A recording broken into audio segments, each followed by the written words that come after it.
നമ്മൾ പതിവുപോലെ ഒരല്പം പങ്കുവയ്ക്കൽ ആവശ്യമാണ്. ആദ്യമായിട്ട് നമുക്കൊന്ന് കണ്ണടച്ച് പ്രാർത്ഥിക്കാം. ഇന്ന് കേട്ട ക്ലാസ്സുകളിൽ നമ്മളേറ്റവും ആശ്ചര്യപ്പെടുത്തിയത്, വശീകരിച്ചത്, അല്ലെങ്കിൽ കിട്ടിയ പുതിയ ബോധ്യം എന്താണ്? പരിശുദ്ധാത്മാവേ, അതിനെപ്രതി ഞാൻ നന്ദി പറയുന്നു. എന്നിട്ട് അതൊന്ന് ചിന്തിച്ച്, എന്താണ് ഇന്ന് കേട്ട ക്ലാസ്സിൽ നമുക്ക് കിട്ടിയ പുതിയ ബോധ്യം എന്താണ്? അല്ലെങ്കിൽ പണ്ട് കേട്ടിട്ടുള്ളതെങ്കിലും അതിൻ്റെ ആഴമായ ഒരു കാഴ്ച കിട്ടിയത് എന്താണ്?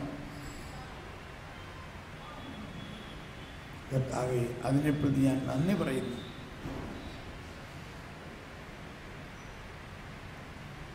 അത് മനസ്സിൽ കൊണ്ടുവരിക.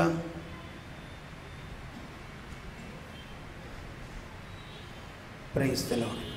ഇനി അടുത്തിരിക്കുന്ന ആളോട് ഒരു 2-3 കാര്യം പങ്കുവയ്ക്കുക. അടുത്തിരിക്കുന്ന ആൾ പരസ്പരം നിങ്ങൾ പങ്കുവയ്ക്കുക. സ്റ്റാർട്ട്.